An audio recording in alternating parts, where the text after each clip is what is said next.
तो हेलो दोस्तों, कैसे हो आप लोग। उम्मीद है कि आप लोग ठीक ही होंगे। तो आप सभी का स्वागत है टू इंस लव के एपिसोड नंबर 7 में। चलिए फिर स्टार्ट करते हैं आपकी वीडियो को। तो वीडियो की स्टार्टिंग में हम देखते कि नौरी सोच रही होती कि आखिरकार जून ट्यूशन के लिए क्यों मान गया। क्या पता वो उसके चेस से जो है अट्रैक्ट हो गया होगा, क्योंकि आखिरकार वो भी जो एक लड़का है। मुझे इसके बारे में कुछ करना होगा। फिर हम जून को देखते हैं जो बैठ के मूवी देख रहा होता है। तभी नौरी इसके पास आ जाती है। एकदम से नौरी आती है, जून नीचे गिर जाता है। तभी जून की मम्मी बोलती कि सब कुछ ठीक तो है ना। तो नावरी बोलती कि सब ठीक है। जून जो बस जो कुर्सी है उससे नीचे गिर गया। तभी नावरी की नजर जाती है जून के जो है लैपटॉप के ऊपर, और लैपटॉप में वो वाला सीन चल रहा होता है। नावरी यहाँ पे हंसने लग जाती है। तभी जून कहता है कि कुछ गलतफहमी हो गई है, मैं कुछ और मूवी देख रहा था, ये सीन तो बीच में गलती से आ गया था। लेकिन नावरी कुछ नहीं सुनती और वो लगातार हंस रही होती है, जिसपे जून बोलता है क्या तुम यहाँ पे मेरे ऊपर हंसने के लिए आई हो, आखिर तुम आई क्यों हो। नावरी बोलती कि मैं बहुत खुश हूँ कि तुमने ये सवाल पूछा। तुम मुझे ये बताओ कि आखिरकार तुमने अमेमियस का जो रिक्वेस्ट है वो क्यों मान लिया, आखिरकार क्या रीजन है उसके पीछे। अगर तुम्हें उसका चेस अच्छा लगता है तो मैं यहाँ पे उससे बेहतर चीज तुम्हें दिखा सकती हूँ, और ये स्कर्ट ऊपर करने लग जाती। तभी जून बोलता है कि तुम रुक जाओ, ऐसी कोई बात नहीं है। असल में हमने इसके ऊपर बहुत सारी बातचीत की, लेकिन एकदम से ये जय हो गया। फिर जून की मम्मी इनके लिए खाने को ले आती है। तभी नावरी बोलती कि तुम मुझसे शादी कर लो, मैं तुम्हारी फैमिली का एक पार्ट बनना चाहती हूँ। जून बोलता है क्यों। तो नावरी बोलती क्योंकि तुम्हारी मम्मी इतना अच्छा खाना बनाती है। जून बोलता है कि अपनी बकवास बंद करो, जिसपे नावरी कहती इसका मतलब यहाँ पे कोई और रीजन नहीं है कि तुमने जो एमएनएस खान है उसका जो है यहाँ पे रिक्वेस्ट माना है। तो जून बोलते कि हाँ कोई और रीजन नहीं है।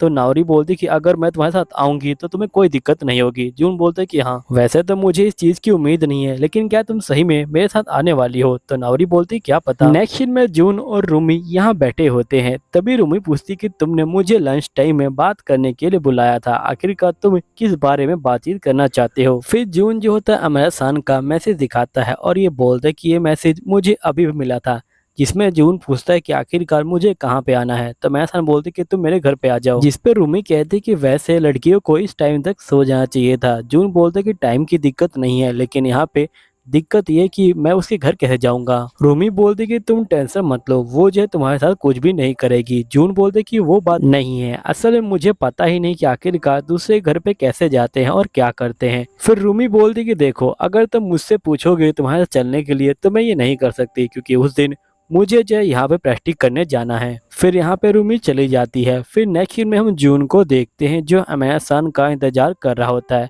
तभी अमेना आ जाती है और ये बोलती कि चलो चलते हैं, पहले कुछ खा लेते हैं। फिर अमेना सन जून को जो है घर में ले आती है और यहाँ पे कहती कि तुम कहीं पे बैठ जाओ, मैं जाके थोड़ा चेंज करके आती हूँ, क्योंकि मेरे कपड़े बहुत ज्यादा ही गीले हो गए हैं। नेक्स्ट सीन में हम रूमी को देख पाते हैं जो अपने टीम मेंबर्स के साथ कैफे में आई होती है। तभी एक लड़की बोलती कि वैसे वो तुम्हारी बहन है ना।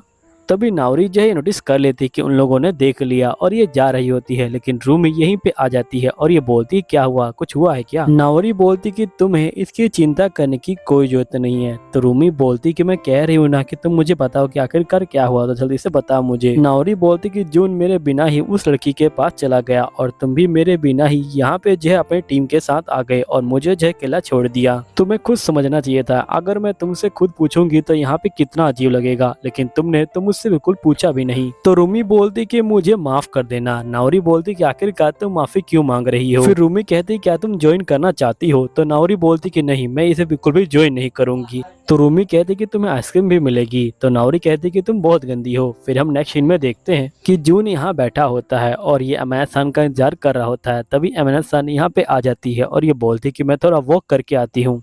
फिर हम नेक्स्ट डे के सीन में देखते हैं कि ये दोनों पढ़ रहे होते हैं और यहाँ पे जो जून होता है ये कहता है कि तुमने क्वेश्चन गलत किया है। तभी जो अमेना होती है बोलती कि मुझे लगता है कि तुम्हें मेरे अंदर बिल्कुल भी इंटरेस्ट नहीं है, मुझे पता है कि तुम्हें रूमी के अंदर इंटरेस्ट है, लेकिन क्या तुम मुझे ये बता सकते हो कि तुम्हें किस में ज्यादा इंटरेस्ट है, रूमी या फिर नावरी में। तो जून बोलता है कि आखिरकार तुमने ये सवाल क्यों पूछा, लेकिन तुम पहले मुझे ये बताओ क्या तुम्हारा कोई बॉयफ्रेंड है। तो अमाया सन कहती कि नहीं, मेरा कोई बॉयफ्रेंड नहीं है, क्योंकि मुझे कोई पसंद है लेकिन उसे मैं पसंद नहीं हूँ। जून कहता है ये तो काफी कमाल की बात है, जिससे अमाया सन कहती है ठीक है, हम दोनों एक दूसरे के सीक्रेट शेयर करेंगे, मैं तुम्हें पहले उसके बारे में थोड़े बहुत हिंट देती हूँ। फिर इसके बाद ये बोलती कि उसे बिल्कुल भी जो है यहाँ कॉफी पसंद नहीं, उसे जो है टी पसंद है और उसे बहुत ज्यादा ही पढ़ना पसंद है। और वो हमारी क्लास में ही रहता है। जिस पे जून बोलते कि देखो हमारी क्लास में बहुत सारे ऐसे बंदे होंगे जिनको टी पसंद नहीं है, कॉफ़ी पसंद है, तो इसे हम यहाँ पे क्लू नहीं कह सकते। जिस पे अमाया सन कहते कि वैसे तुम मुझे ये बताओ, क्या तुम और जो रूमी है वो जो है डेट कर रहे हो? तो जून कहते कि नहीं, लेकिन हमने पहले किया हुआ था। तो अमाया सन कहते कि अब मैं समझ गई, तुम दोनों का ब्रेकअप हुआ और फिर भी तुम दोनों एक अच्छे दोस्त हो। अब जो मेरी मिस्ट्री है वो जो है सोल्व हो गई है।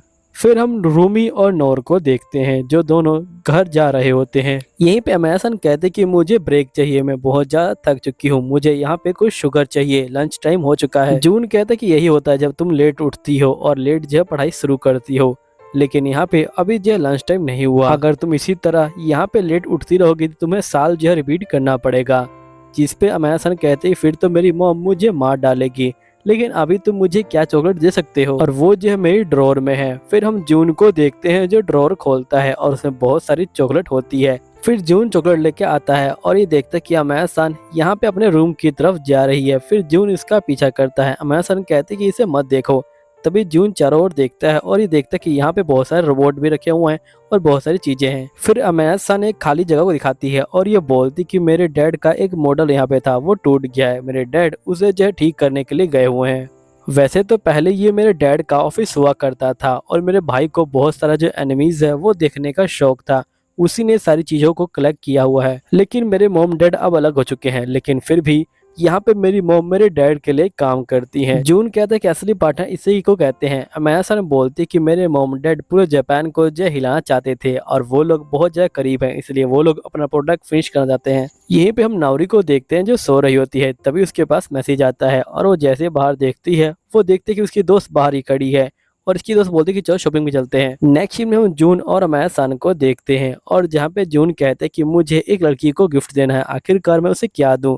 अमैना सन बोलती कि तुम उसे मेकअप मत दो। तो जून बोलते कि फिर कपड़ों के बारे में क्या ख्याल है? अमैना बोलती कि देखो तुम कपड़े दे सकते हो, लेकिन दिक्कत यही है कि अगर उसे कपड़े नहीं आए तो उसे बहुत ज्यादा बुरा लगेगा, लेकिन ये डिपेंड करता है कि आखिरकार तुम किसे गिफ्ट देना चाहते हो। फिर जून बोलते क्या तुम्हारे पास कोई आइडिया है? तो अमैना सन बोलती कि देखो तुम उसे कोई ऐसी चीज दे दो जिसे वो खरीद ना सके और उसे जो बहुत ज्यादा जरूरत हो उसकी। फिर जून बोलते कि हाँ मुझे एक आइडिया आया है। फिर यहाँ पे अमैना सन कहते कि तुमने रूमी के लिए तो गिफ्ट ले लिया, लेकिन यहाँ पे नोर का क्या? जून बोलते कि तुम उसकी चिंता मत लो, मेरे पास उसके लिए जो है बैकअप है।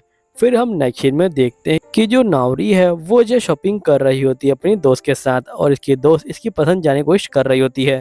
यहीं पे हम रूमी को देखते हैं जिसके पास एक मैसेज आता है जिसके अंदर जून और अमैना सन की फोटो होती है। फिर नाउरी कहते हैं कि मुझे जाना होगा। फिर ये लोग बैठ के यहाँ पे जो मीटिंग कर रहे होते हैं। नाउरी बोलती कि तुम्हें क्या लगता है? तो रूमी कहते कि मुझे कंफर्म तो नहीं है, लेकिन यहाँ पे कुछ तो गड़बड़ है। नाउरी कहती कि आखिरकार तुम्हें कंफर्म क्यों नहीं है, तुम्हारे पास तो प्रूफ भी है।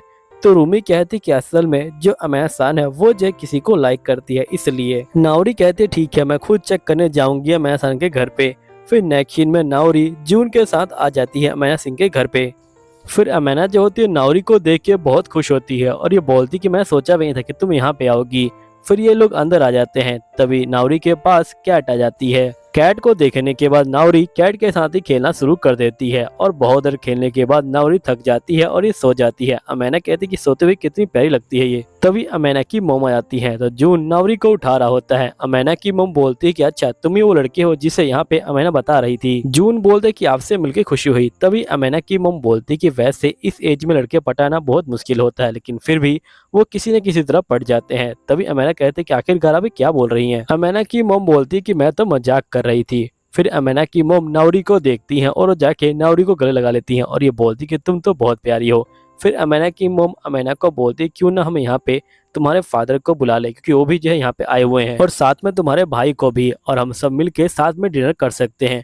फिर हम जून और नाउरी को देखते हैं जो घर जा रहे होते हैं। तो दोस्तों यहीं पे ये वीडियो खत्म होती है। उम्मीद है कि आपको वीडियो अच्छी लगी होगी। अगर वीडियो अच्छी लगी है तो प्लीज सब्सक्राइब कर लीजिएगा। मिलता हूँ अगले वीडियो में। जब तक के लिए बाय बाय।